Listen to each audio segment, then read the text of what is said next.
Hello, it's good to be here with you again for one more week of video-only lessons from the Central Church of Christ in Columbia, Kentucky.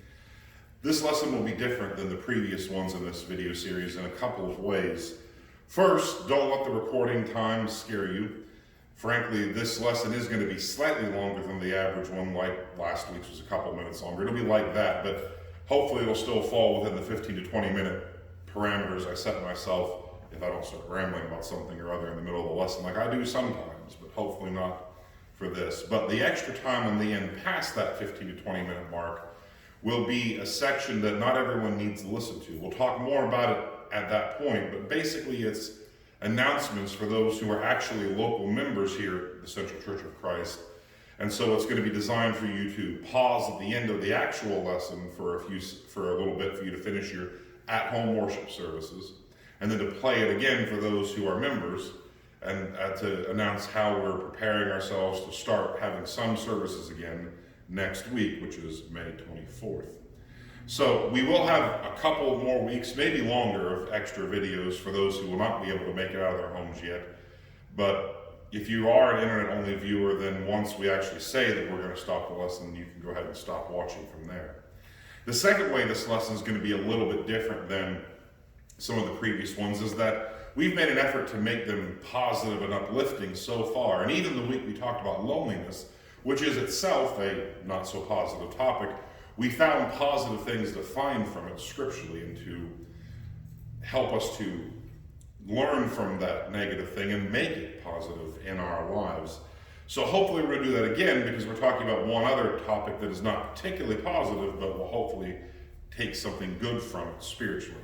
Today I want us to think about fear itself. Not a pleasant task, I know, and it may not even seem like a very spiritual topic, but it is, and it is an important one for us to understand. It has been said that fear is the most powerful motivator of people. I don't know if I agree with the most powerful, but it's certainly up there.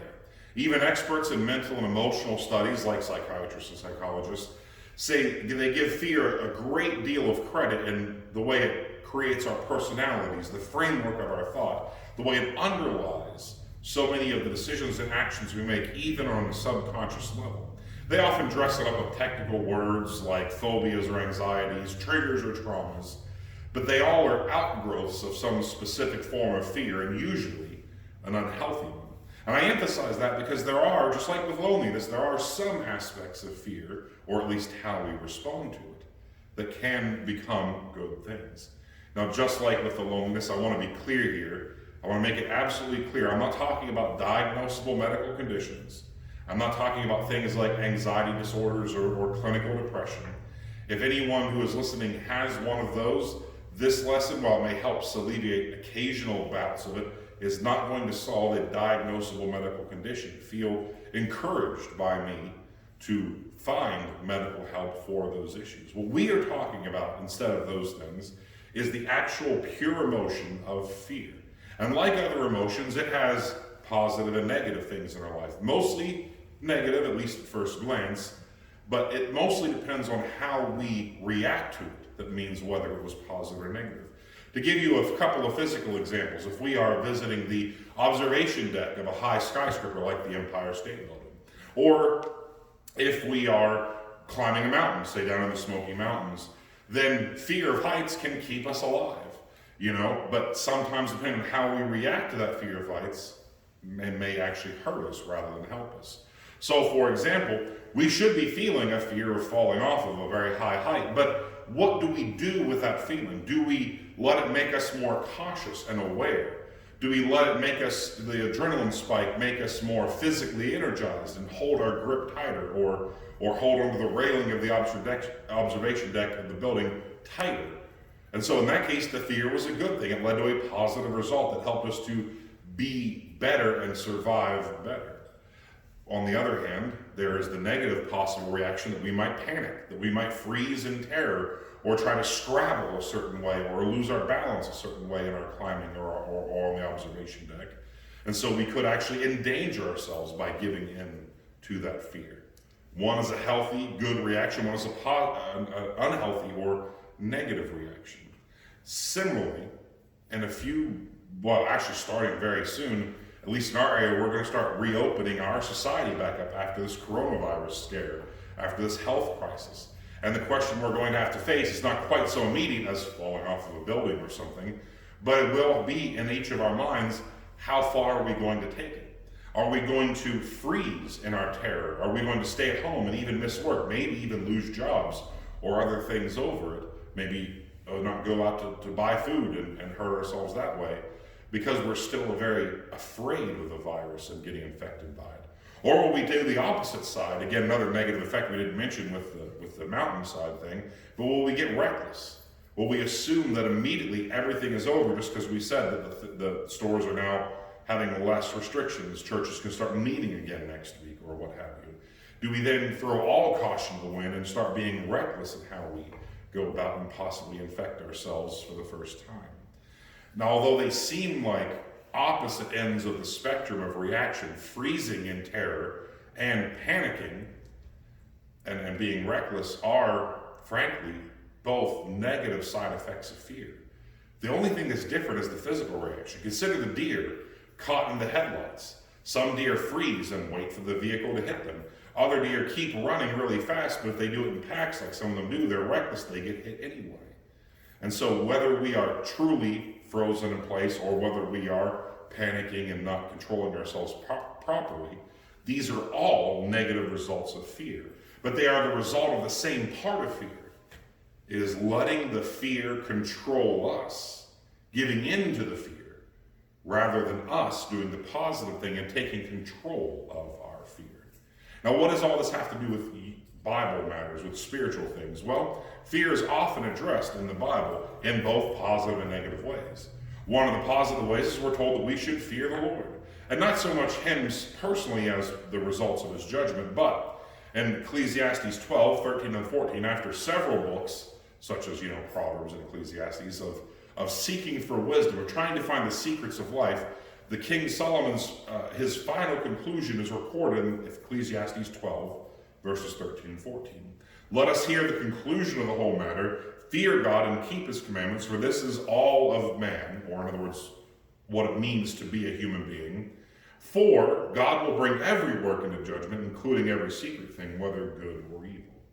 Now, if we are Christians, and I imagine most of us are viewing this video, then we are told not to fear earthly, physical things. Passages we've quoted in previous video lessons, like Hebrews 13, verses 5 and 6, tell us that he himself has said, I will never leave you nor forsake you. So we may boldly say, the Lord is my helper, I will not fear. What can man do to me? And so, and to save ourselves a little bit of time and to try to condense the whole of New Testament teaching in on the subject, basically what the New Testament teaches is we need to have the right viewpoint, the right spiritual perspective versus worldly or earthly perspective when it comes to the things that we fear. And as that verse just told us, we don't need to fear what other people do to us. I mean, there'll be some natural physical fear if we ever get caught up in a mob trying to kill Christians like Paul and the others did. But overall, even then, we don't have as much to fear as the worldly-based viewpoint would have us believe. Because the things we need to be afraid of are spiritual dangers, things that last beyond this life, rather than things that can only affect us in this life. Matthew 10, starting in verse 28, Jesus addresses this. In Matthew 10:28 is the famous verse about this fear situation. He says, do not fear those who can kill the body but cannot destroy the soul, but rather fear him who is able to destroy both body and soul in hell. In other words, we need to have fears that are much more spiritually focused than physically focused. Some pain, some trouble, some difficulty here may be difficult, and maybe, again, we have a natural fear of it. But if we don't let it control us, we can get through it. We can get on the other side. But if we don't have the proper fear of spiritual consequences for our life here, as I believe it was the movie Gladiator, the phrase was said, what we do here echoes in eternity. If we don't have the proper understanding and fear of the results of that, then we might be making some mistakes spiritually and not even realizing it. The rest of that section goes on to say in verses 29 to 31 of Matthew 10, he compares us to sparrows. Are not two sparrows sold for a copper coin, and not one of them falls to the ground apart from your Father's will? But the very hairs of your head are all numbered. Do not fear, therefore, you are of more value than many sparrows. In other words, the Lord is watching out for us. He is with us if we are his faithful children.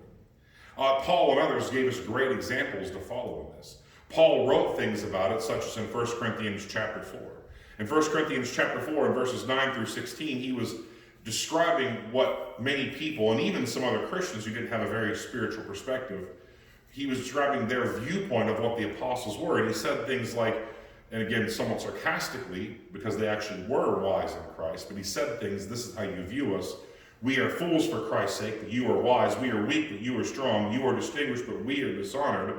To the present hour, we hunger and thirst and are poorly clothed and are beaten and homeless. And he goes on from there. But as he says there, down in verse 14, 1 Corinthians 9, I do not write these things to shame you, but as my beloved children, I warn you. And as he says again in verse 16, therefore I urge you, imitate me. In other words, Paul knew that it was possible that this persecution would not just catch him, but would catch all Christians, and especially in Corinth, as we go on reading later in the letters he wrote there, and later chapters of this letter and in the second letter, he knew that great persecution was eventually going to come to that area. And so he was warning them that what they were going through, the apostles, the forerunners, all Christians in the area would eventually suffer. But a specific example of how Paul dealt with things that might cause us to fear physically. In Acts 21, verses 10 through 15, and I'll summarize a bit of it, we have Paul, end of his third missionary journey, coming back toward the Jerusalem area, and he lands in Caesarea Philippi, and he goes to the house of Philip the evangelist, and he's there for a while, and a prophet comes down and prophesies through the Holy Spirit that Paul will be imprisoned and bound when he goes to Jerusalem. And we find the reaction here in verse 12. Now when we heard these things, both we and those from that place pleaded with him not to go up to Jerusalem. But Paul answered, what do you mean by weeping and breaking my heart? For I am ready not only to be bound, but also to die at Jerusalem for the name of the Lord Jesus. And so when he would not be persuaded, we ceased and then said, the will of the Lord be done. And then they went on to travel to Jerusalem. And if we took a whole big picture of the missionary journeys written in Acts, the bottom line was, whenever it would be avoidable and not affect the Lord's work, Paul would avoid the persecution. He would go from that city as long as others were still preaching the gospel. But when it came time for something to be done, for an example to be made, he always put himself at the forefront to show that he was truly faithful to the Lord. Another great portion of Scripture that teaches us how to handle these type of fears is the parable of the talents. I know, not the first place that people talk about when they talk about fear, but it is there. And again, I'm going to summarize most of it, but it's found in Matthew 25, starting in verse 14. And so basically, this master is going for a long journey. He gives certain sets of money called talents to 3 of his servants. One man gets 5, one man gets 2, one man gets 1. When he comes back, he goes to them and he says, show me what you've done with the money I gave you, with the property I gave you. And so the first man says, you gave me 5, I have worked 5 more. The second man says, you gave me 2, I have worked and gained you 2 more. And he says twice there to each of them, and like verse 24 says, or rather, verse 23 says, well done, good and faithful servant, you have been faithful over a few things, I will make you ruler over many things, enter into the joy of your Lord. But then there was the third guy, who only received 1 talent of money. In verse 24, he received 1 talent, came and said, Lord, I knew you to be a hard man, reaping where you have not sown, gathering where you have not scattered seed, and I was afraid. And that's where the fear comes in. And I went and hid your talent in the ground. Look, you have what is yours. But his Lord answered and said, you wicked and lazy servant, you knew that I reap where I have not sowed, or gathered where I have not scattered seed. So you ought to have deposited my money at least with the bankers, and at my coming I would have received my own back with interest. And so then he punishes them, and it says, kind of summarizing at the end in verse 30, and cast the unprofitable servant into outer darkness where there will be weeping and gnashing of teeth. In other words, the Lord does expect real work from us. He expects real action from us on our part. And fear will not be an excuse. In fact, it is a root of all kinds of sin. In Revelation 21 and verse 8 is a list of the types of sins that will cause us to be lost come Judgment Day. And it's not a complete list, it's a summary list, giving some of the major categories. But it's interesting to me that the very first one the Lord mentions is being cowardly, or being controlled by fear.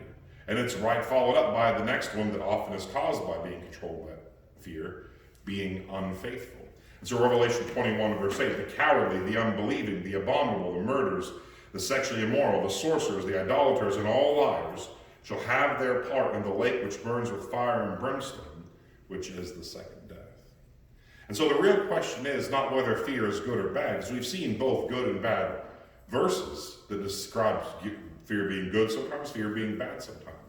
Again, just like with the climbing of the mountain or the being on the observation deck of the skyscraper, what we do with our fear, how we react to it, and the decisions we make from it, that will determine the difference spiritually. In fact, we're commanded to have some fear. Philippians 2 verse 12 tells us, work out your own salvation with fear and trembling. So if we want to react in a healthy way to our fear, it will make us more aware, more cautious of even the spiritual dangers. Temptations to sin, temptations to be unfaithful, temptations to just avoid doing God's work. And so it will make us more aware of them and then energize us, just like a physical adrenaline spike. It will energize us to actually act and do the things that he commanded us. Now, unlike physical fears, or I should say, unlike physical fears for those who do not have Jesus, we have help with both our physical and our spiritual fears if we are in Jesus. And just like the way, the truth, and life, he is the solution to our fear. At the beginning, we mentioned that fear was one of the most powerful motivators of mankind, but there is at least one more powerful, and that is love. Love can make a person just as strong, as swift, as focused, and as energized, and as motivated as fear. Love and fear combined in the proper way can make a small woman strong enough to lift a car to save her baby. It can make people attack a fortified enemy stronghold to protect others that they love. It can make a person run into a building burning. A burning building, that's the right way to say it. It can make a person run into a burning building to save others from the fire, even if in many of those situations they are aware their own chances of survival are not so good. The love combined with the natural fear of those situations, combined the right way, will make them strong enough to overcome whatever the obstacles they can face. It's almost a superpower. Not literally, not, Superman flying around, but it's almost like a superpower in that if we have fear and we control it, react to it, and use it properly with love, instead of giving into it and being controlled by it, it turns into other things like anger and hate. But if we control our fear with love and have the Lord on our side, we can do some amazing things. In 1 John, not the gospel, the letter, 1 John chapter 4, verses 16 to 19, it says this: we have known and believed the love that God has for us. God is love, and he who abides in love abides in God, and God in him. Love has been perfected among us in this, that we may have boldness even on the day of judgment, because as he is, so are we in this world. There is no fear in love, and that's the trembling, freezing, or panicky type of fear. There is no fear in love, but perfect love casts out fear, because fear involves torment. But he who fears has not been made perfect in love. And the last verse there again gives us the hint to what the secret of all this is spiritually. We love him, or rather we can love him, because he first loved us. Love is what made the creator and master and ruler of all things take on human form and come and live for a few years as a poor carpenter, living a sinless life, teaching and helping others, suffering at the hands of persecutors, and then finally ending up hanging on the cross for our sins and nothing that he did on his own. And yet, he was able to conquer not just that cross, but the death itself, and offer us salvation and continued blessing, both in this life and the next in him. As it says again in 1 John 3:16, by this we know love, because he laid down his life for us, and we also ought to lay down our lives for the brothers. In other words, the same type of fear that he showed us, that same type of love that he showed us, overcoming any fear he had, because he was still partially, at least physically, human when he came to this earth. I shouldn't say partially, he was physically 100% human. And so he overcame that fear with his great love for us. And his love can help us overcome whatever fears we have. But it begins with becoming his child, his Christian. As it says in Mark 16, verses 15 and 16, go into all the world and preach the gospel to every person. He who believes in and is baptized will be saved. He who does not believe will be condemned. If we have not done that yet, we are still lost in our sins, and we are still controlled by our fear and doubt and all the other things that go along with that. But if we have done that, and we're still going to struggle with fear and temptation from time to time, probably more often than we would like, but we then have what it says in Philippians 2:12 and then 13:2. Remember, we read verse 12 before, at least the second part of it. He says, work out your own salvation with fear and trembling, but we didn't continue on to verse 13 before. So work out your own salvation with fear and trembling, for it is God who works in you, both to will and to do for his good pleasure. And so we won't be on our own. We won't be alone. The love of the Lord, transferred through his word and our obedience to it, can take our fear, can reforge it into something new. It can strip away the negative parts, like the trembling, the freezing, the panicking, and it can use it to motivate that love to even greater levels of obedience, of sacrifice, and of willingness to work for the Lord and for others. And so the question really becomes, what are we motivated by in our life today? Are we motivated by fear or by love? By something else we didn't even bother to talk about today? Hopefully we are motivated by first a love of the Lord, then a love of others. And if you want to help on starting on the path to cast out fear and to reach that full, perfect, strong love of the Lord, then we here at the Central Church of Christ in Columbia, Kentucky are willing to help you. Please contact us. Now we're going to pause for a few seconds to give you time to pause this and to either finish your home worship service and come back later if you're a member here, or just stop and thank you for viewing if you're just an internet viewer. So I'll just take a couple seconds here. Okay, so for hopefully brief couple more minutes here, we're going to talk about the plans for reopening for a public worship assembly next Sunday, May 24th at the Central Church of Christ in Columbia, Kentucky. These plans could be subject to change, and if they are, we will contact the members more directly, and these are the big, broad outlines of the guidelines we're going to be following, and not necessarily every little detail. So next Sunday will be our first public worship service, and we will be following the government guidelines to the best of our ability as a fairly small and pretty new congregation. So because of the enclosed spaces of classrooms, there will be no Bible class services either on Sundays or on Wednesdays for at least the next couple of weeks. For the foreseeable future, really, we just don't know how long that part of the restriction is going to be in place. To limit exposure as much as possible, we will only have one worship service each Sunday for the time being. It will be the 10 a.m. service, and it will be just again the 1 hour worship service that we normally have on Sunday morning. Now, after the first 2 or 3 weeks, we may go to 2 services on Sundays, and we may eventually get back to being completely normal with Bible class before on Sunday morning and Bible services on Wednesday nights. But for now, 1 service on Sundays. The elders and I want to emphasize that all of the rest of these are for the safety of our members and each other. And so some of these may seem like some extreme steps to take, but there are 2 things we want to commit to. Number 1, we are not going to in any way compromise the worship itself, but some of the physical actions will be a little bit different during this time, and we'll get to that in a minute, like with communion. But we're still going to do all the acts of worship, even though the government guidelines said that singing is forbidden. If we all wear masks, which is one of the things we're going to ask us all to do, then we can sing still, because it'll block any projection. It might be a bit muffled, but it is commanded to sing in the Bible. And so this suggestion of the government to have recordings or bands or what have you is not good enough for Bible-believing Christians. And so, like we read it last week, Ephesians 5:19, we need to be singing and making melody in our hearts, not just listening to it. So we are going to be providing masks. If you don't have your own, they will be on a table or a stand inside the front door. And they will be, again, provided to you if you don't have them, or you can wear your own. But we're going to ask everyone who does attend to wear them. You can bring gloves. We're not going to specifically be providing gloves, but we will be providing hand sanitizer.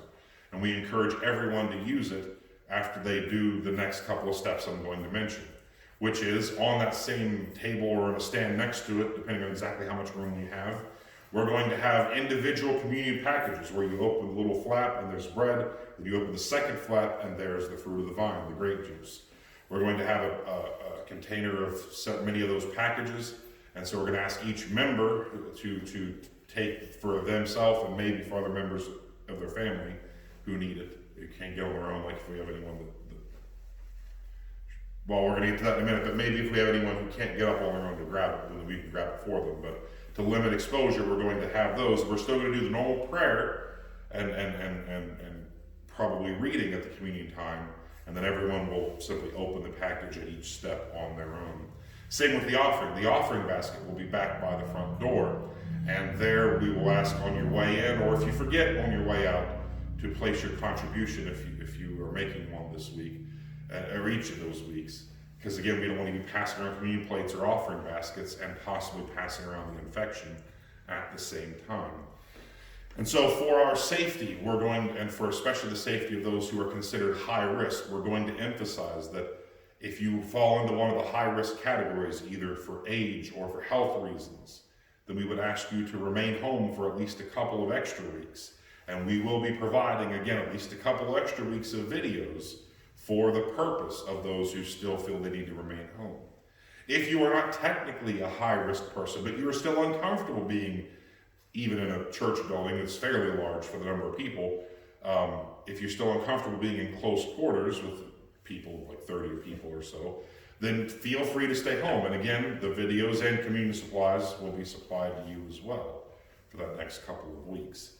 When you do decide to eventually come back, though, we would ask that as long as we still have the mask, that people continue to wear them and use the hand sanitizer and so forth. With that in mind, please refrain from physical contact. I know that handshakes and hugs are the rule of the day, especially here normally. We know that I like to go around and hug all the little kids. But I won't be doing that for at least the first couple of weeks coming back because I don't want to take a chance on getting them sick. All of these guidelines might seem like overreactions, but they're hopefully going to make sure that none of us here have the virus at any point during this crisis. And we all need to pray and be focused on the day when we can get completely back to normal with full services and full handshakes and hugs and everything else. But for now, those are the announcements that I have. Hopefully that covers everything. And if there are any further questions or concerns, please feel free to contact myself or the elders, Harold and Ricky. And for now, our prayers are with everyone. I'm really, really looking forward to seeing everyone in person again in a group, not just individually here and there. Thank you very much for listening.